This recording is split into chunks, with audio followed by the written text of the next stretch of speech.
soutien à la recherche. Alors, vous pourrez poser vos questions tout au long de la séance via le chat. Et en fin de la présentation, il y aura une période dédiée aux questions. Et vous pouvez bien sûr envoyer vos questions par courriel pour des demandes individuelles. D'ici cette séance questions, je vous pourrai couper vos micros. La séance sera enregistrée et elle sera disponible sur le site de l'événement. Donc, je vous transmettrai le lien, bien sûr, et puis tous les documents qui vous seront utiles. Donc, je laisse la parole à Gérard Bagnou. Oui, bonjour à toutes et à tous. Merci Madame Dreis pour l'accueil et puis pour pouvoir être invité aujourd'hui. Donc, on fera cette présentation en plusieurs parties. Voilà le menu qui va nous être servi aujourd'hui, enfin qui va vous être servi surtout aujourd'hui. Je ferai une brève introduction par rapport à l'Open Science et à la stratégie de l'université que sa direction a validée il y a un peu plus d'une année maintenant. Enfin, un peu moins d'une année, puisque c'était en décembre 2019. Ensuite, on aura Michaela Crespo qui fera la partie Open Access, mes collègues Carmen Jambé et Anouk Santos qui feront la partie sur les données de la recherche, et puis la DCSR, Division Calcul Soutien à la Recherche, avec M. Fabretti, et puis Mme Dreis reprend le soutien aux chercheurs au sein de la faculté. Donc, brièvement, donc, la stratégie, le plan d'action qui a été développé au niveau de l'Université de Lausanne, elle est unique en Suisse. À part ça, on est les seuls à avoir un document qui s'appelle une stratégie et surtout aussi un plan d'action opérationnel, c'est-à-dire comment est-ce qu'on met en place la stratégie et qu'est-ce que ça signifie réellement pour nous et pour les chercheurs. On a 5 axes d'intervention, que ce soit la gouvernance, les infrastructures, les formations, bien sûr, puis aussi cette notion de nouvelle culture ou en tout cas de communication sur les enjeux de l'open science. Je vais revenir un petit peu plus brièvement sur ces différents. Et puis, vous allez retrouver, si jamais je vous ai là, mais vous le retrouvez également dans le chat, le lien sur la stratégie de notre site et sur le site de l'Université Open Science. Donc, en termes de gouvernance, l'idée au niveau de la stratégie, c'est vraiment de développer les politiques, des stratégies, des directives également, des processus pour soutenir la vision et l'ouverture de la vision de la direction par rapport à l'open science. En termes d'organisation, ce que nous mettons en place, on le fait de façon participative et inclusive avec les chercheurs, avec les consultants en recherche de chaque faculté, avec les facultés. Donc l'idée, c'est vraiment d'avoir des structures non pas top-down, mais quelque chose qui se co-construit avec notre université. Les infrastructures et l'outil, c'est le troisième axe sur lequel on travaille avec le centre informatique, mais aussi avec d'autres partenaires comme Force, par exemple, et on dira quelques mots par rapport à ça. Et l'idée, c'est vraiment d'offrir des moyens techniques pour gérer, pour stocker, pour partager, que ce soit les données de la recherche ou que ce soit aussi les publications scientifiques. Vous connaissez Serval, vous connaîtrez peut-être bientôt SwissUBase, qui sera le futur ou un des futurs outils qui permettra de gérer et de partager vos données si vous n'avez pas déjà d'autres outils que vous utilisez par ailleurs. Ensuite, bien sûr, les formations, le conseil. L'idée, c'est vraiment de soutenir, d'accompagner, d'autonomiser nos chercheuses et nos chercheurs dans la gestion de leurs projets, dans la gestion, que ce soit de leurs données, mais aussi dans la valorisation de leurs publications. Donc, il y a plusieurs formes de formation. Mes collègues parleront de ça plus tard. Et enfin, l'aspect aussi important pour nous, c'est cette notion de sensibilisation aux enjeux, aux opportunités, également peut-être aux risques de l'open science, à l'heure où on ouvre les données, mais notre idée, c'est vraiment de cette ouverture aussi grande que possible, mais avec une fermeture aussi importante que nécessaire. Donc, ça veut dire que pas forcément tout est ouvert, pas forcément tout est partageable. Il y a des exceptions à l'ouverture et au partage, que ce soit des données ou des publications. Brièvement, cette stratégie, ce plan d'action, il a été développé les dernières années. Le point de départ, je dirais, de ce que nous avons mis en place, c'est vraiment l'enquête qui a été menée de la communauté de chercheurs en 2015. On a lancé une grande enquête avec ma collègue Carmen Jambé pour avoir un petit peu un retour, quelles étaient les attentes et surtout les besoins de nos chercheurs, quelles étaient leurs connaissances en matière gestion de données et d'open science de façon générale. Pour information, on va relancer cette enquête et on va refaire un tour des chercheurs et de toute la communauté de nos chercheurs et chercheurs à l'université au début 21. L'idée vraiment, c'est d'avoir des réponses aux besoins qui collent aux besoins et de ne pas avoir une approche trop top-down, mais vraiment d'avoir les besoins qui remontent de nos chercheuses et de nos chercheurs pour offrir, que ce soit en termes de formation, que ce soit en termes d'infrastructure, pour offrir quelque chose qui corresponde aux attentes et aux besoins de chacun. Il faut dire aussi, c'est que la pratique de l'open science, même s'il y a un mouvement très fort depuis quelques années, que ce soit au niveau international ou au niveau... Elle n'est pas tout à fait bien établie dans les hautes écoles. Ah, j'ai perdu le... Voilà, c'est revenu. Excusez-moi, elle n'est pas tout à fait encore bien établie. Il y a au niveau suisse une stratégie open access. Il n'y a pas encore de stratégie en matière de données de la recherche. Elle est en train d'être développée au niveau de Swiss University. Elle est attendue pour 2022. Mais pour l'instant, il y a encore beaucoup de choses qui sont encore un petit peu mouvantes. Il y a beaucoup de craintes par rapport à ces stratégies, ou par rapport en tout cas à l'open science de façon globale. Il y a un intérêt certes important, mais il y a encore aussi pas mal de choses qui se posent en matière juridique, en matière éthique, en matière pratique, simplement aussi sur quelle infrastructure, quel coût, quelles ressources je vais avoir besoin pour pratiquer cette open science. Est-ce que je suis obligé de partager les données? Il y a des exceptions au partage. Qu'est-ce que je vais trouver toutes ces réponses? La direction, le dicaster recherche et UNIRIS, justement, essaye d'amener en tout cas un certain nombre de réponses à ces questions, puis on est là vraiment pour vous accompagner, tout en sachant qu'on le fait non pas seul dans notre coin, mais on le fait vraiment avec les différents chercheurs et notamment avec les consultants aussi recherche de chaque faculté. L'idée pour nous, c'est vraiment d'offrir quelque chose qui correspond, pas tout à fait du sur-mesure, mais on essaye d'être au plus près des besoins des différentes disciplines, parce qu'on sait que les besoins ne sont pas forcément les mêmes, et que la maturité par rapport à ces problématiques ne sont pas tout à fait les mêmes non plus. Donc, je vais peut-être passer maintenant la parole à ma collègue qui va parler des enjeux de l'open access.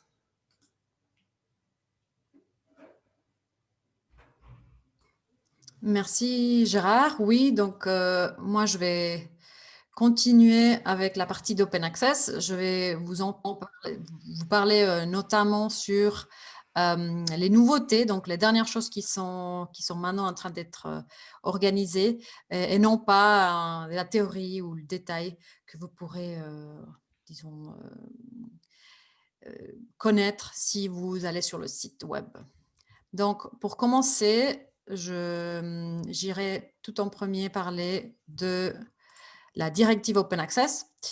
Donc, comme vous savez, elle est entrée en vigueur le 1er juillet 2020 cette année. C'est une directive qui a été faite, ils ont été rédigés pendant des mois et surtout après tout le travail qui a été fait au préalable pour améliorer Serval et promouvoir Serval auprès de nos chercheurs. Donc, c'est une directive qui se base sur 3 étapes: la saisie d'une publication dans Serval, le dépôt du PDF d'une des versions du manuscrit, et puis le partage en open access optionnel à la fin. Tout ça se base fortement sur Serval, qui est notre serveur académique, et je vais vous dire notamment maintenant à qui s'applique cette directive, à quoi s'applique, quand est-ce qu'elle s'applique et comment est-ce qu'on l'applique, comment est-ce qu'on peut être en accord avec la directive. Mais tout d'abord, disons, il faut souligner que cette directive n'est pas un moyen de restreindre vos choix de publication en termes de format, des timings ou de la maison d'édition, puisqu'il y a toujours un moyen de concilier la publication en libre accès et le meilleur forum possible pour votre publication. Donc, c'est à vous de choisir où vous allez publier, et puis on ira, ou vous irez regarder quelles sont les voies possibles qui s'ouvrent à vous pour suivre l'open access. Donc, cette directive s'applique à toute personne au sein de la communauté de l'UNIL qui est auteur d'une publication scientifique. C'est-à-dire, ça peut être un doctorant, un prof, un postdoc, peu importe. C'est juste qu'on est affilié à l'université et qu'on est auteur d'une publication. Par contre, elle s'applique de façon obligatoire aux articles et aux extraits de livres, les chapitres, etc. Tous les autres types de documents comme les livres complets, les thèses, les monographies, les présentations de conférences, les posters ou les actes des conférences, les rapports, les thèses de master et les articles de presse, c'est optionnel. Donc, c'est à vous de choisir si vous voulez faire la partie de dépôt et de partage ou pas. Nous ne pouvons pas vous obliger à faire ça. Par contre, pour des extraits d'ouvrages comme un article ou un extrait de livre, la loi de droit d'auteur prévoit une exception d'usage privé qui nous permet d'obliger le dépôt au minimum restreint à l'UNIL. Donc, comment est-ce qu'on suit cette directive? Donc, vous faites, quand vous publiez un article ou une publication, peu importe laquelle, vous créez une notice sur Serval et ensuite, vous déposez le PDF d'une version du manuscrit. La version va dépendre des droits dont vous avez, disons, qui sont restés pour pouvoir diffuser ou pas cet article. Ça va dépendre ou cette publication, ça va dépendre de ce que vous avez cédé à la maison d'édition au moment de l'acceptation de la publication. Puis ensuite, il y aura la partie de partage. Bien que ces 2 premières étapes sont obligatoires, comme j'ai dit avant, la dernière, elle est optionnelle. Donc, si on regarde un petit peu plus en détail chaque étape, pour la création de notice, c'est obligatoire. Donc, vous ajoutez les données bibliographiques de la publication, c'est-à-dire les métadonnées. Vous ajoutez les liens vers les auteurs et les unités de l'UNIL. Et vous le faites au plus tard au moment de la publication. Il faut savoir aussi que vous avez le droit de modifier ces métadonnées à tout moment. Donc, vous avez la main dessus. Donc, si vous faites une erreur ou si la publication est par exemple à l'état sous presse et que vous devez après ajouter le numéro de page ou le volume, vous pouvez le faire sans problème. La deuxième étape, le dépôt du PDF est obligatoire pour les 2 types de publications que j'ai mentionnées avant. La version et les restrictions d'accès sont déterminées par le détenteur du droit d'auteur. Dans la plupart des cas, c'est la maison d'édition. Et c'est accessible à toute la communauté de l'UNIL au minimum. Donc, quand vous faites un dépôt, le niveau de visibilité le plus restreint possible, c'est restreint UNIL, c'est-à-dire accessible à toute personne authentifiée UNIL. Par contre, le PDF ne peut en principe pas être modifié ou éliminé une fois la notice publiée. Donc, il faut faire vraiment attention lorsque vous déposez votre PDF, que ce soit la bonne version, par exemple, puisqu'après, c'est compliqué, pour des raisons de pérennisation, c'est compliqué de modifier ou corriger ce document. La dernière étape, le partage d'un open access, est fortement encouragé par la direction de l'UNIL. Par contre, il est demandé par les bailleurs de fonds. Donc, vous allez devoir répondre à un des deux obligations celles-ci, donc l'encouragement de l'UNIL ou la demande de votre bailleur de fonds si vous en avez un. Toutes les modalités d'open access sont acceptées, donc les voies immédiates comme le gold, le platine ou l'hybride et la différée comme la voie verte. Et puis, quand on partage en open access, évidemment, les publications sont accessibles à tout le monde. Je vous montre juste très rapidement ce chemin pour vous rappeler un petit peu des voies possibles. Donc, la voie rouge, c'est la voie conventionnelle fermée. Vous allez vous envoyer votre manuscrit soumis ou préprint qui est après évalué. Et donc, une fois que c'est évalué et accepté, vous avez le manuscrit accepté ou le post-print. Cette version sera après mise en page et vous aurez la version finale, version publiée, qui est à un accès fermé. Si vous faites la même chose, mais avec une revue qui est open access, c'est le chemin orange, vous allez avoir un paiement parfois d'APC au moment de l'acceptation et puis cet article sera immédiatement disponible à tous. Si vous n'avez pas publié dans une revue open access, mais vous avez publié par exemple dans une revue accès fermé, mais que vous déposez un des manuscrits, donc normalement le post-print, c'est-à-dire la version acceptée, ou parfois même la version publiée, vous l'auto-archivez dans Serval, et puis après une période d'embargo, cette version-là devient disponible à tous. Donc, cette voie-là s'appelle la voie verte, et puis c'est la voie différée. Il y a la troisième voie, l'hybride, qui consiste en payer pour un article individuel dans une revue qui est fermée. Donc, c'est une revue hybride, c'est une revue où il y a des articles qui sont à la fois fermés et à la fois open access. Donc, ce type d'open access qui s'appelle hybride est accepté par l'UNIL, est accepté par le Fonds national, mais on ne l'encourage pas parce que cela comprend un double paiement à la maison d'édition et nous, on le finance pas, ni le Fonds national ne le rembourse pas non plus. Donc, vous avez le droit de le faire, mais vous n'allez pas avoir le soutien financier ni de l'UNIL ni du Fonds national.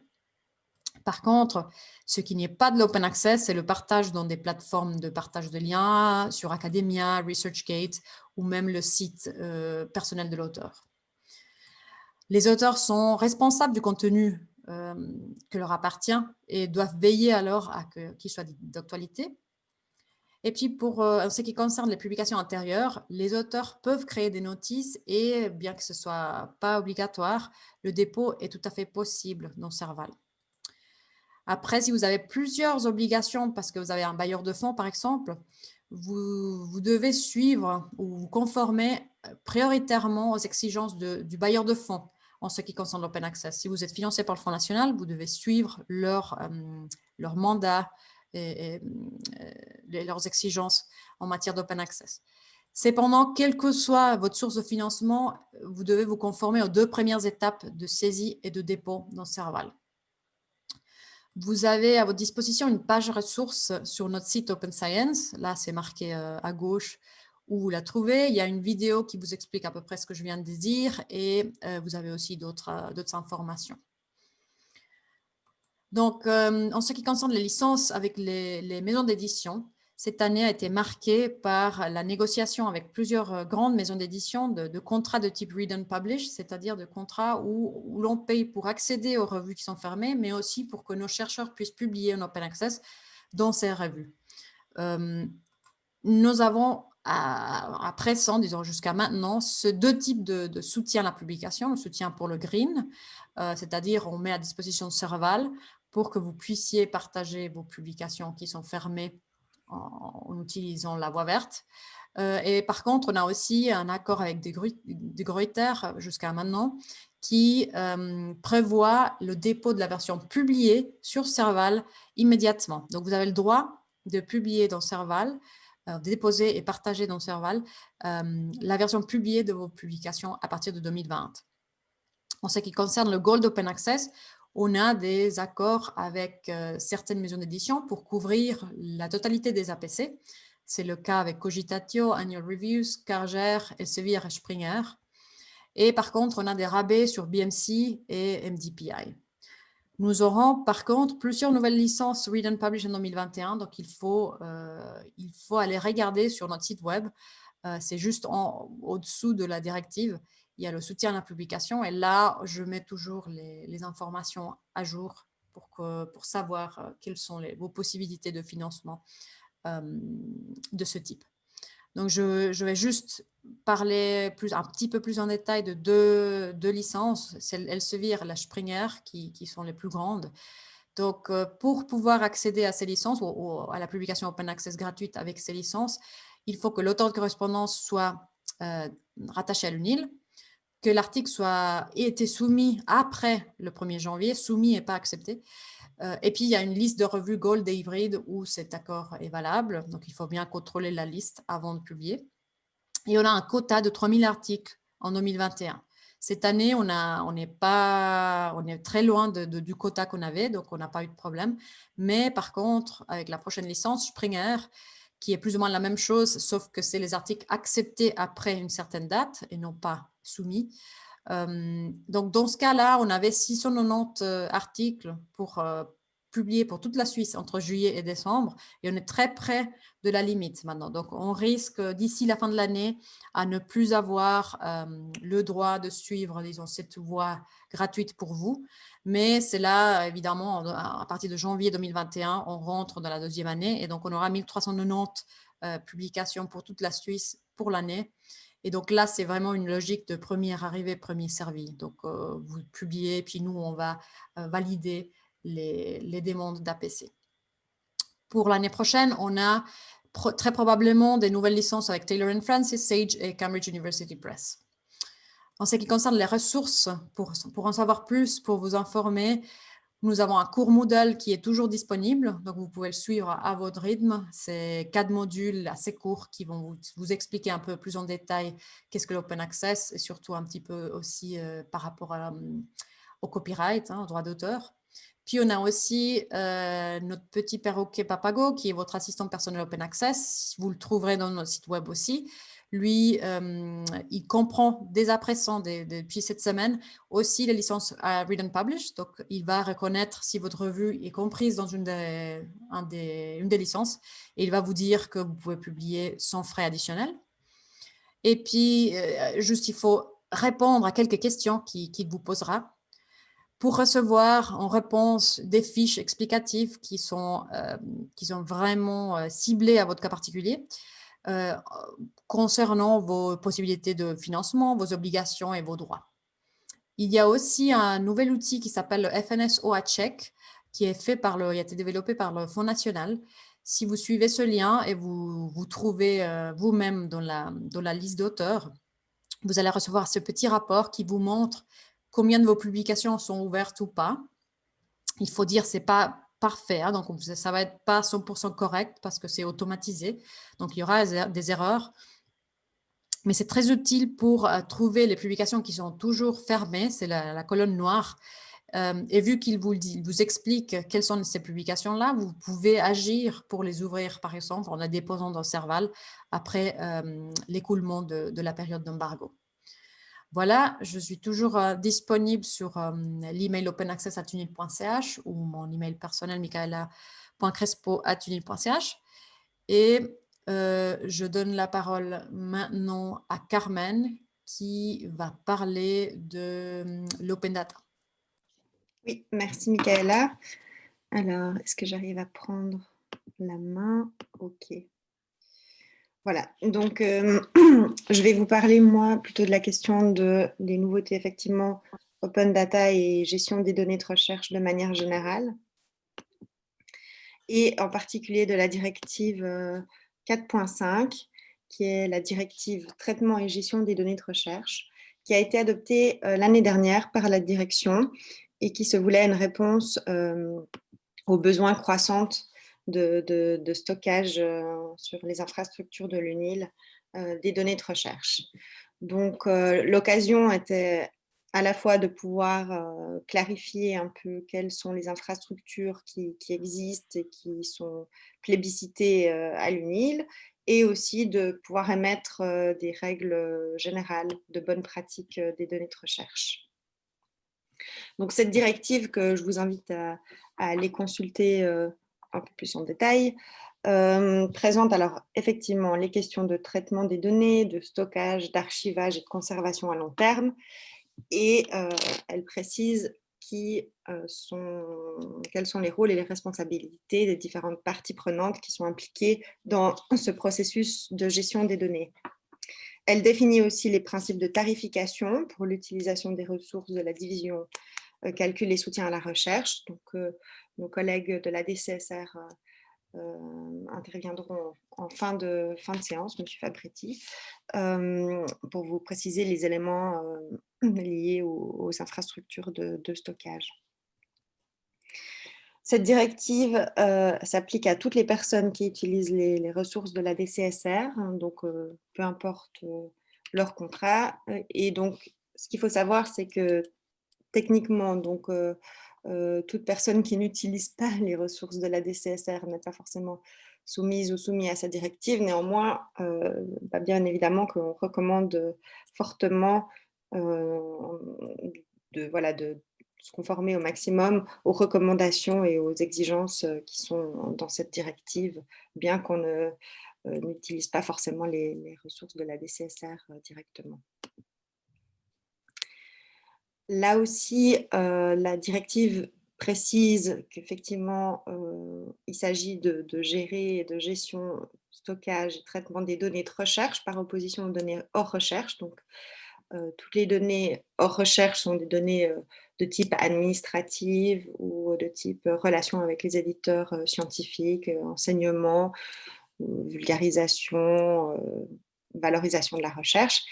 Et vraiment, l'UNIL précise quelles sont les données de recherche, enfin, que sont les données de recherche, et adopte une vision assez large qui consiste à dire que les données de recherche sont des données à la fois nouvelles, qui sont produites par vous-même ou vos collègues dans le cadre du projet de recherche, et aussi les données existantes sur lesquelles, donc collectées par vous, sur lesquelles voilà, vous allez travailler et extraire vos résultats de recherche. Donc c'est une vision très large de données existantes et données produites dans le cadre du projet de recherche.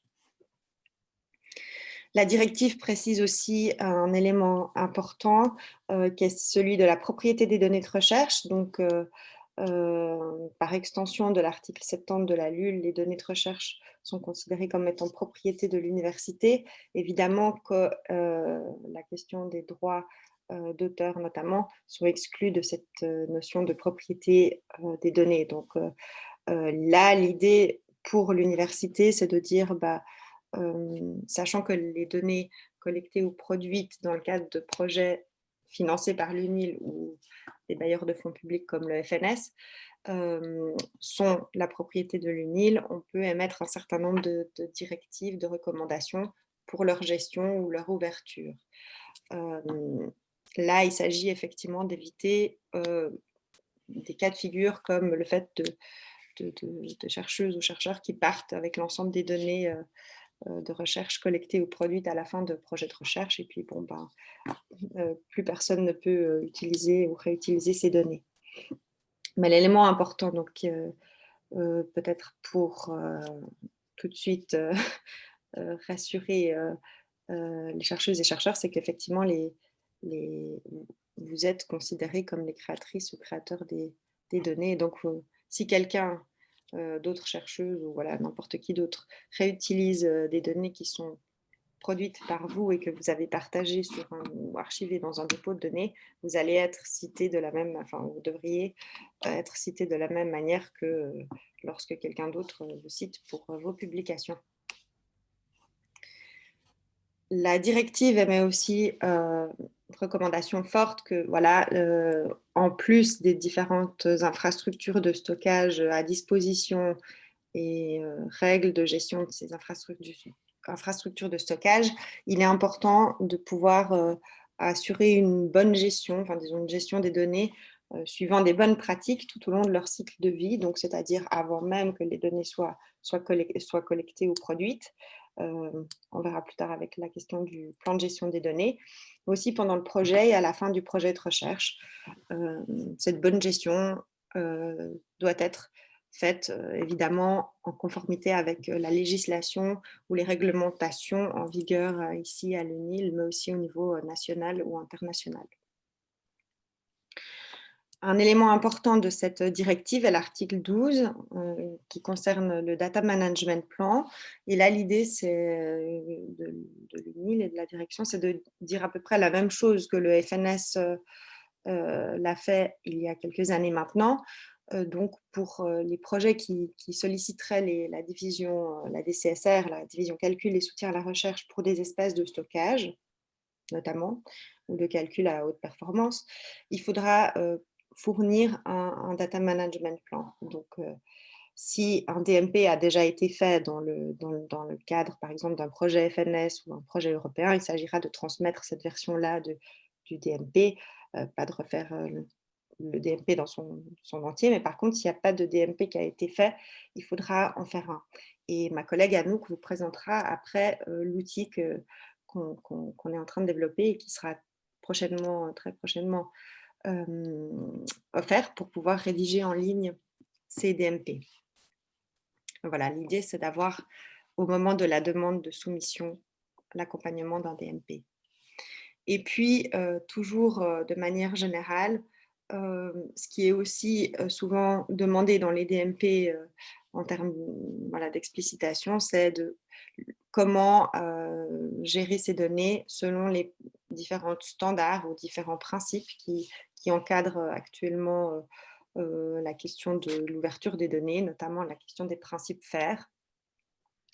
Et donc, là aussi, l'idée de la directive, c'est de dire, voilà, le plus possible, il faut prendre en compte ces principes d'ouverture. Alors, comme l'a dit Gérard, ouverture raisonnée, c'est-à-dire qu'il y a un certain nombre de données qu'on ne va pas pouvoir partager, qu'il ne faut surtout pas partager, mais aussi ouvert que possible et aussi fermé que nécessaire. Donc, si on peut partager des données de recherche, partageons-les. Et pour qu'elles soient véritablement réutilisables par autrui ou par soi-même quelques années plus tard, il faut qu'elles soient partagées selon des principes justement techniques, FAIR, qui garantissent leur pleine réutilisation.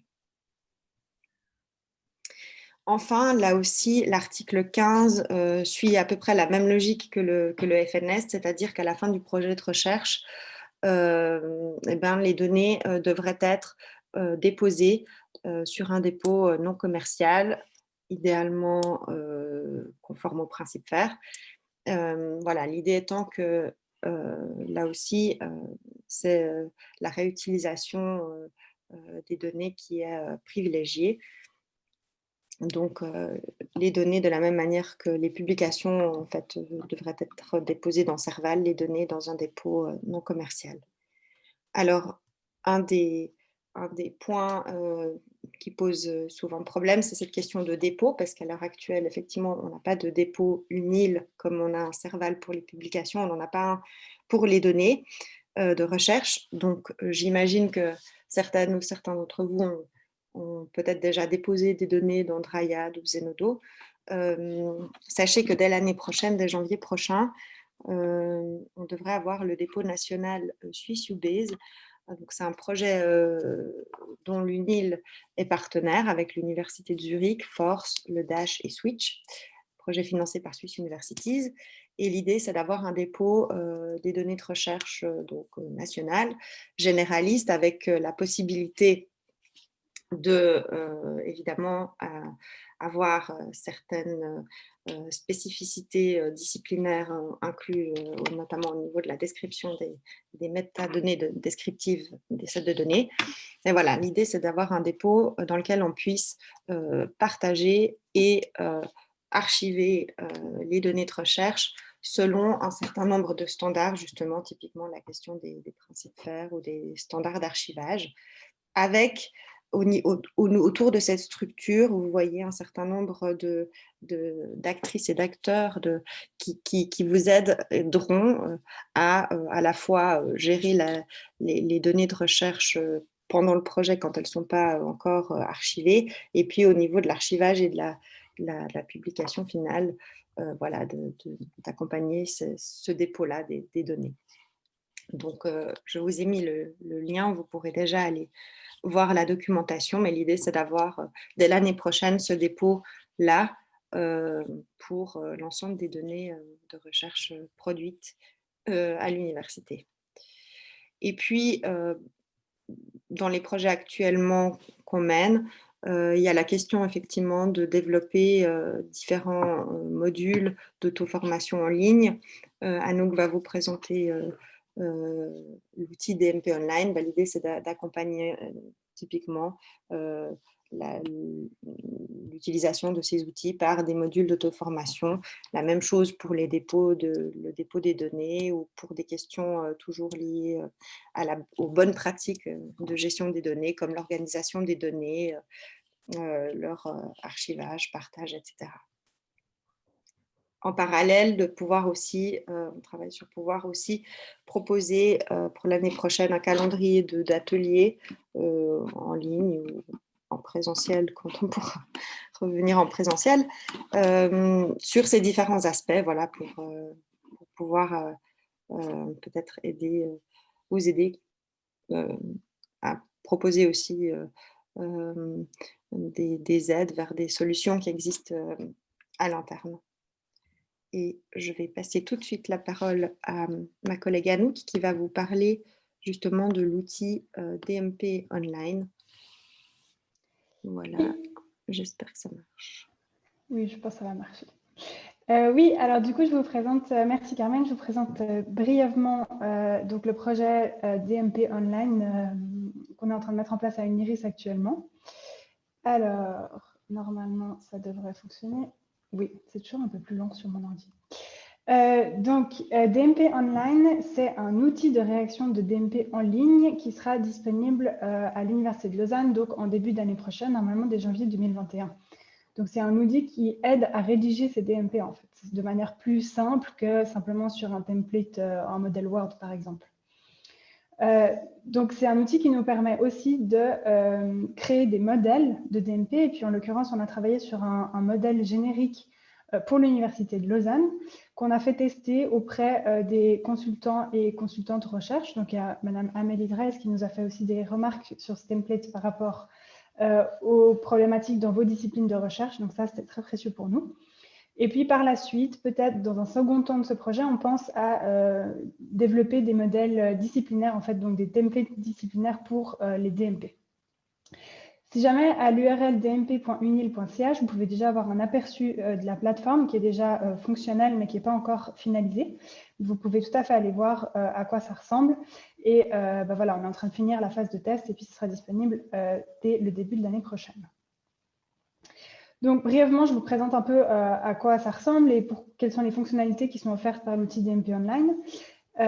Donc, ça, c'est simplement la page d'accueil où vous allez devoir vous créer un compte pour avoir toutes les fonctionnalités. Après la connexion, en fait, DMP Online fonctionne tout de suite avec un tableau de bord où il y a les différents plans DMP que vous aurez rédigés qui seront réunis ici.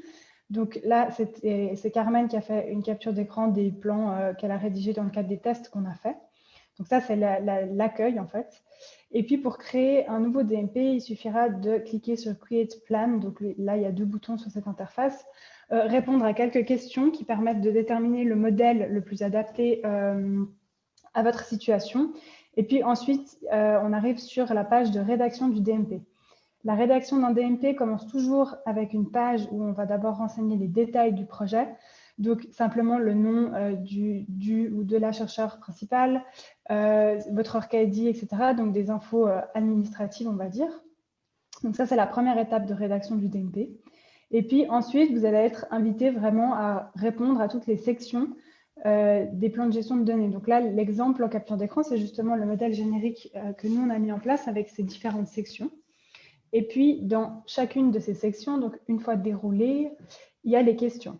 Et donc, pour répondre à chacune des questions, ce qu'on a mis en place, en fait, vous le voyez dans la boîte sur la droite, on a mis en place, en fait, une aide pour chacune des questions en vous orientant vers les ressources disponibles à l'université et en essayant vraiment de vous donner toutes les informations possibles pour répondre au mieux à ces questions.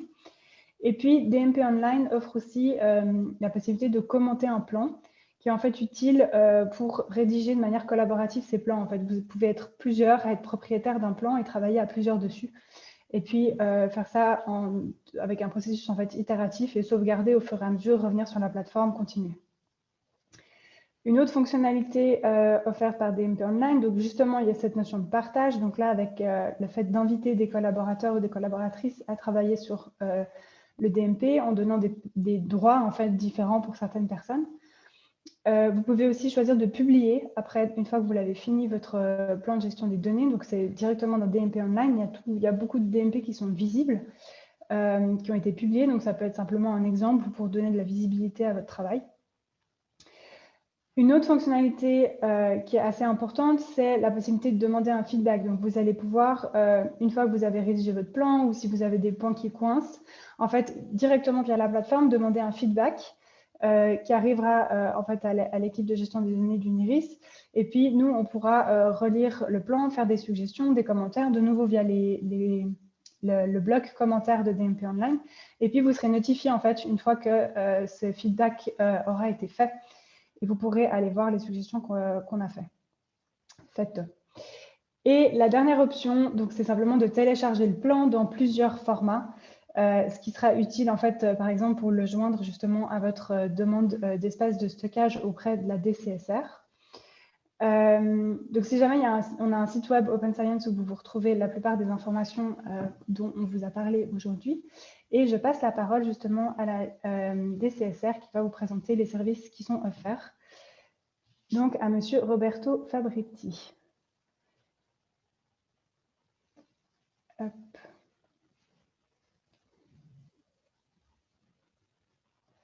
Bonjour. Donc, ça serait possible de me permettre de partager mon écran? C'est fait. Merci.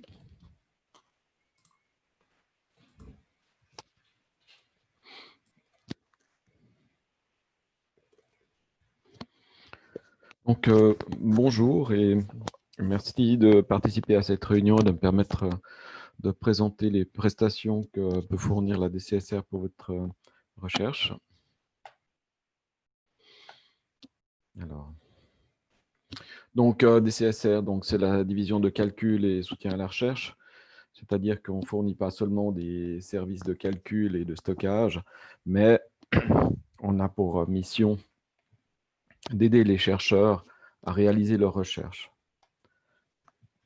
Donc, ce qui est important pour nous, c'est de pouvoir fournir un service de support avec une expertise dans des domaines assez variés, comme le calcul à haute performance, qui est évidemment notre spécialité, mais aussi le machine learning, le data management, le développement d'applications web,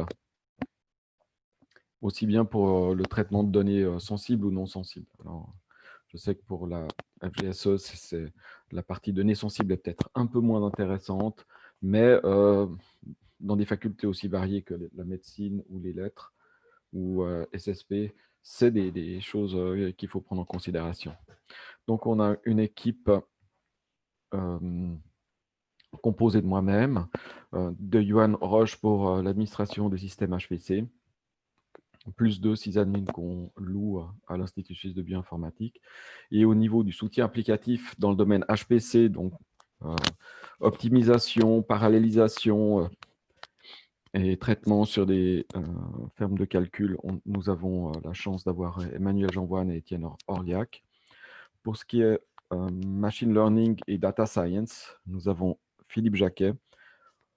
Pour le data management, le web, et différentes technologies exotiques comme ce qui est Datastore, RDF et autres, nous avons Thierry Lombardo. Donc, nous pouvons vous fournir une large palette de supports dans différents domaines. Et il ne faut pas hésiter à nous contacter. L'organisation de la DCSR est la suivante. À la tête de la DCSR, il y a un comité scientifique qui se charge de l'orientation stratégique, de la promotion interne et externe de la DCSR, promotion interne aux différentes facultés et externe dans le cadre de collaboration avec d'autres institutions, et qui se charge de l'arbitrage pour l'accès aux ressources, parce que très clairement, si on laisse faire les biologistes, ils vont prendre tout ce qu'il y a de possible. Au jour le jour, on est géré par un comité exécutif qui est chargé de l'implémentation de ces mesures et de ces orientations stratégiques et de l'harmonisation avec les autres plateformes de l'UNIL au niveau de la gestion des coûts, de la présentation. Et ce comité exécutif est aussi en charge du lien avec la direction.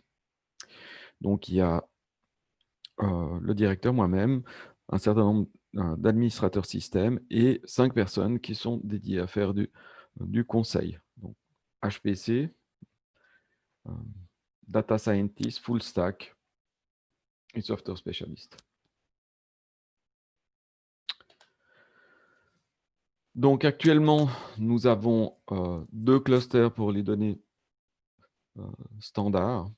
C'est des machines déjà relativement anciennes, mais ça nous a permis de répondre rapidement aux besoins de l'université. Donc, on a Wally qui est un cluster homogène qui permet de faire du calcul parallèle sur un grand nombre de nœuds,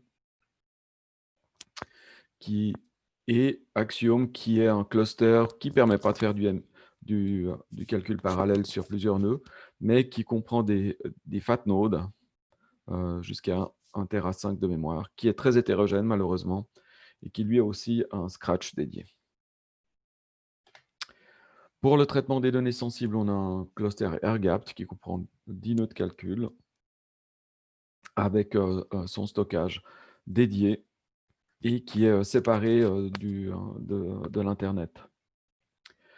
Nous commençons aussi à fournir ces temps-ci des postes de travail virtuels pour le traitement de données normales ou sensibles.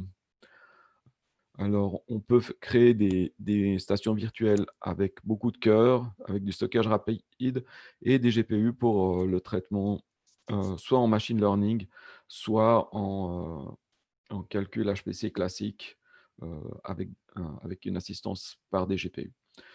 Ces systèmes sont faciles d'accès depuis un navigateur Internet, depuis le réseau UNIL ou depuis le VPN. Dans le futur, l'université s'est rendue compte que les technologies qu'on pouvait implémenter avec les machines que j'ai présentées tout à l'heure n'étaient pas, disons, up-to-date. Entre autres, les nouvelles générations de processeurs et de cartes graphiques permettent de réaliser des choses qu'on ne pouvait pas avec les machines qu'on avait précédemment. Et donc, en début 2021, un nouveau cluster va être mis en place avec 8 nœuds GPU équipés chacun de 2 cartes NVIDIA A100 de la dernière génération.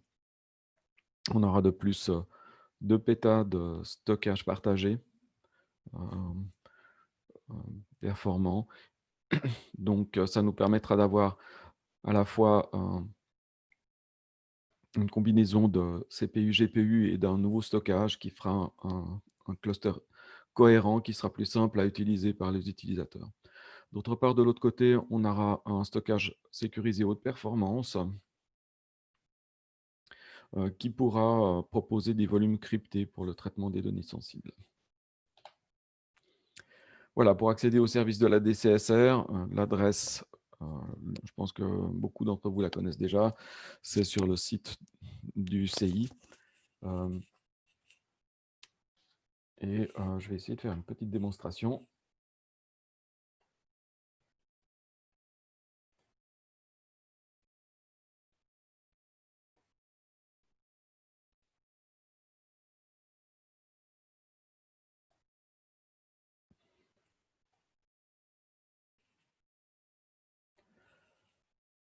Donc voilà, il faut se connecter sur le site de demande de ressources de recherche. Et à partir de là, il y a un formulaire simple pour générer une nouvelle demande.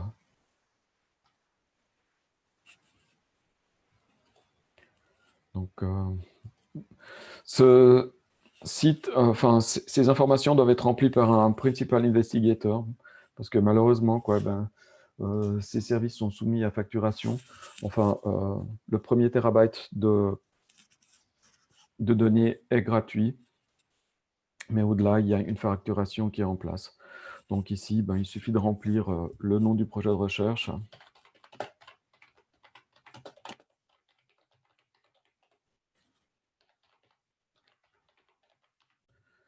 Le bailleur de fonds, donc UNIL, FNS, CEFRI ou fonds européen. La date de début. La date de fin est indicative et le niveau, la structure d'hébergement du projet. Donc là, on va sélectionner un projet FGSE.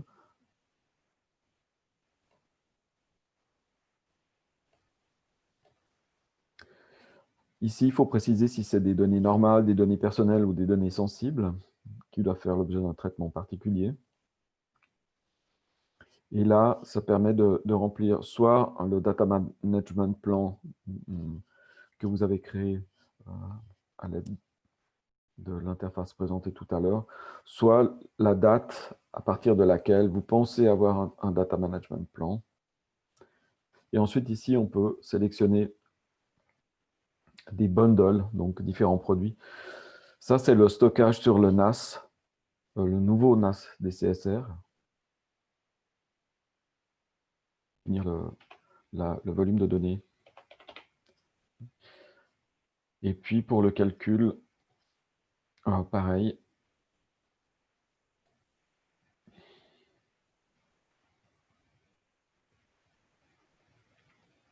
Donc, le temps de calcul, évidemment, est tout à fait approximatif parce qu'on sait très bien que c'est C'est très variable et ça dépend beaucoup des paramètres que vous choisissez. Donc, simplement, cette case est là pour nous indiquer si par hasard un énorme projet devait arriver et qui nous servirait à planifier le provisionnement de nouvelles ressources. Ensuite, ici, on a le stockage Scratch. Alors, les volumes demandés vont faire l'objet de quotas, c'est-à-dire que si vous dépassez ce volume, vous ne pourrez pas écrire plus de données que ça. Par contre, ce volume peut être augmenté en faisant une demande à la DCSR en tout temps. Donc voilà, maintenant, on peut réviser le projet et envoyer. Et quelqu'un d'entre nous se chargera de valider le projet et de vous donner les accès au système.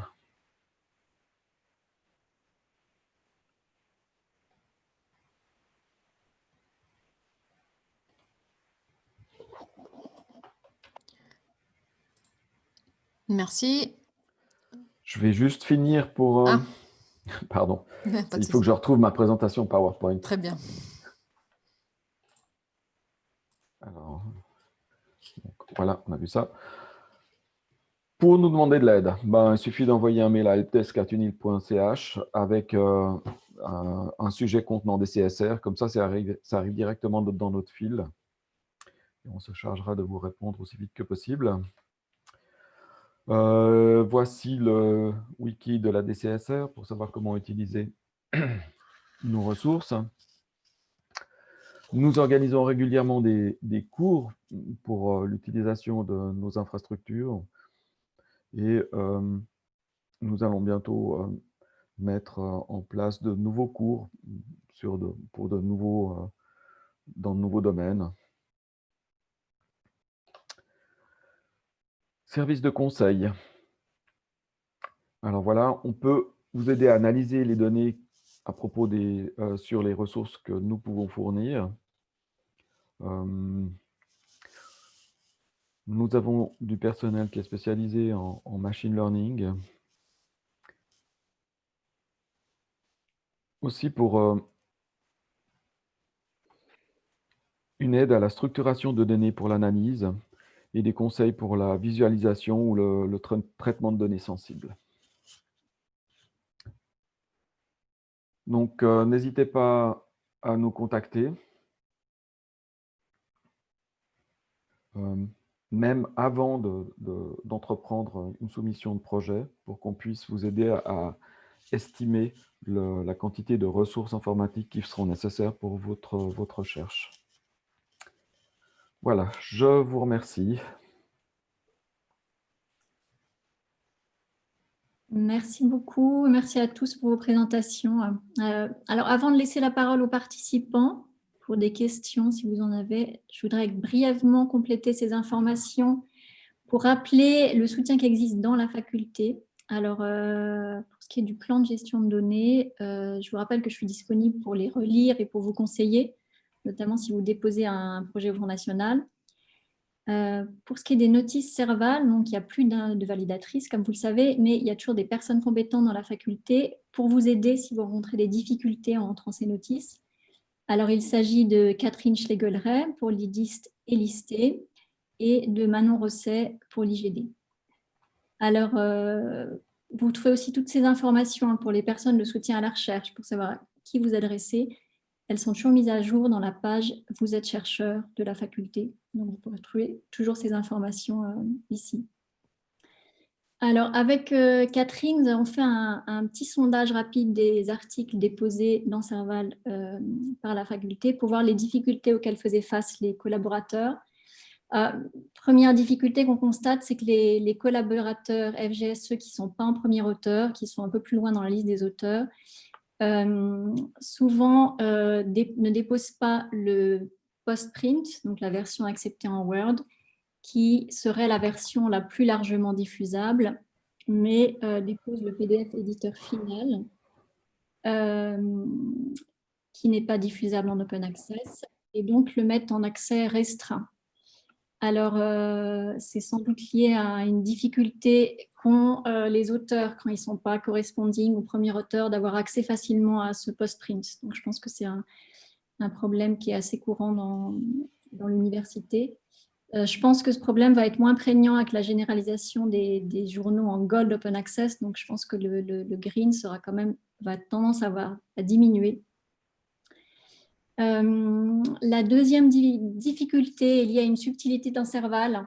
C'est quand les auteurs déposent une publication, souvent ils oublient de cocher la case peer reviewed, qui est en fait tout au bout de la notice, assez peu visible. En fait, si cette case n'est pas cochée, un souci, c'est que le papier ne va pas apparaître quand vous voulez générer mon rapport FNS. Alors peut-être qu'il faudra songer à remonter cette case, ou alors qu'elle apparaisse par défaut. C'est quelque chose qu'il faudra discuter peut-être avec le service de Serval. Je finirai juste en ajoutant deux choses. Tout d'abord, quand vous déposez vos publications sur Serval, rappelez-vous qu'il est aussi possible de demander une valorisation de votre publication sur le blog de la faculté, le géoblog, par une actu, par un tweet, et que l'équipe de communication du décanat sera ravie de vous aider. Et une dernière chose, c'est que je vous invite aussi à utiliser régulièrement, quand vous voulez partager une publication, par exemple pour un cours ou un séminaire, à privilégier l'envoi du lien vers cette publication, donc sur Serval par exemple, plutôt que d'envoyer le PDF. Donc non seulement vous gagnerez de la place, mais cela va permettre de valoriser cette publication, parce qu'elle sera plus téléchargée, donc elle va augmenter son article métrique. Et en plus, ça permet aussi de valoriser les collections de la bibliothèque, si jamais c'est au contraire une publication qui vient de la bibliothèque. Alors, si vous avez des questions maintenant, je vous propose d'en profiter pour les quelques minutes qui nous restent. Bon, profitez des experts qui sont présents virtuellement, mais tout à fait disponibles pour vous écouter. Donc, je vous en prie, prenez la parole ou utilisez le chat si vous avez une question. J'aimerais juste tout d'abord rebondir un petit peu sur ce que tu as dit, Amélie, par rapport à la case peer review dans Serval. Oui, en effet, c'est une case qui avait été mise, qui avait été ajoutée il y a un moment. Et c'est possible, là je ne me souviens pas exactement si elle est dans les métadonnées optionnelles, mais on va remonter ça au centre informatique. Et puis, de toute façon, on commence un nouveau projet d'amélioration de Serval, migration de Serval.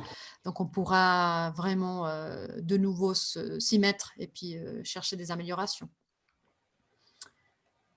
Ah oui, il y avait une question sur le chat qu'il a trouvé sa réponse, mais bon, je vais peut-être le répondre. C'était Eric Verrecchia qui disait que nous venons de recevoir une liste de revues d'Elsevier qui accepte l'open access pour les chercheurs de l'UNIL et de la Suisse. Oui, donc c'est la liste que vous trouvez dans notre site web Open Science. Il y a dans la partie l'open access à l'UNIL, il y a une partie de soutien à la publication. Et donc là, dans la soutien à la publication, dans la partie Elsevier, il y a la liste qui accepte cette publication open access gratuite pour vous. Et la question, c'était, pouvons-nous donc, par défaut, mettre nos publications PDF Elsevier directement sur Serval? Ben, ça dépend. Si c'est ces publications qui ont été publiées en Gold, disons, ou en hybride Open Access, oui, parce que c'est des publications qui peuvent être partagées partout immédiatement. Si ce n'est pas sur ces revues-là, qu'alors c'est des revues qui sont à souscription, alors non, là, il faut suivre la voie verte, regarder quelle version Elsevier permet de partager. À 95%, je suis sûre que ça sera une version acceptée, donc un post-print. Et puis, il faut voir quel est l'embargo qui demande Elsevier pour pouvoir le saisir dans Serval. Et comme ça, après la fin de cette période, il va être ouvert, cet article sera ouvert automatiquement. Voilà. Donc, s'il y a d'autres questions. Pierre Guerriot dit « Je suis curieux à propos du coût de ces licences Read and Publish. J'imagine qu'elles sont plus chères que les licences classiques Read. Est-ce donc au final vraiment moins cher que les licences Read plus payer les APC ?» C'est une excellente question et non, justement, un des critères pour signer ces licences, c'est qu'il n'y a pas d'augmentation de prix s'il n'y a pas d'open access. Donc, en fait, ces types de licences sont des licences qu'on appelle de transformation, dans le sens où l'on va d'un modèle où l'on paye 100% pour la lecture à un modèle où l'on paye 100% pour la publication. Et là, on est au milieu. Donc, on paye une partie de notre licence va à la lecture, une partie va à la publication, mais le total, c'est ce qu'on a payé l'année passée, plus le pourcentage habituel d'augmentation qui tourne autour de 2 à 4% par année. Mais c'était justement un des critères pour faire ce type de licence. Donc, tant que ça soit inclus dans la licence, l'APC soit inclus dans la licence, ça ne coûte pas plus cher qu'avant. Par contre, disons, il faut dire la licence Elsevier, ça coûte 15 millions pour toute la Suisse. Donc, c'est des ressources qui sont mises dans Elsevier et donc, ils ne peuvent pas être utilisés ailleurs pour payer d'autres APC.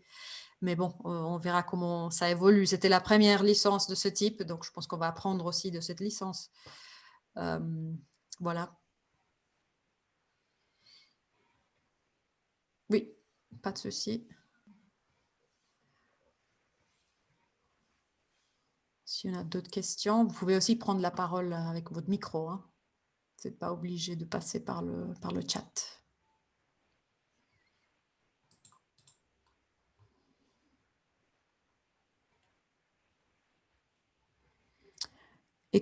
Marina Krakow dit, existe-t-il un organisme ou un conseiller au FGSE qui examine les demandes de données ouvertes, par exemple à l'Office fédéral de la statistique? Et si oui, à qui doit-on adresser le contrat avant de l'envoyer? Amélie, je pense que c'est pour toi ça. S'il y a des questions en fait de données sensibles ou alors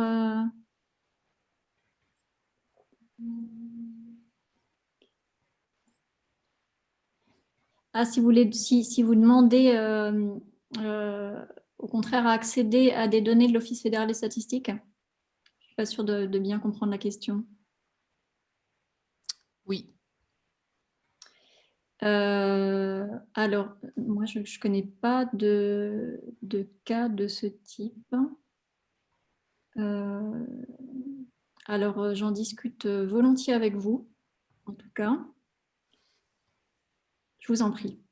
Ce sera plus simple.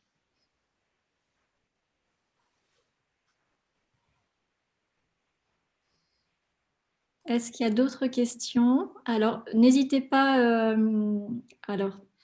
à m'envoyer vos questions directement ou alors sinon à vos différents experts qui ont été présents aujourd'hui. Donc, je vous rappelle que la séance a été enregistrée. Donc, je vous enverrai aussi prochainement à la fois une petite synthèse pour vous rappeler les différents points, les nouvelles, breaking news, et puis le lien vers la présentation. Donc, ça suivra bientôt. Donc, s'il n'y a pas d'autres questions, je vous remercie de nouveau tous pour votre présence. Merci de l'accueil. À très bientôt. Ouais, merci beaucoup de l'accueil. Merci à vous. Bientôt, merci. Merci. Merci, Bonne journée, au revoir. Merci. Merci, au revoir.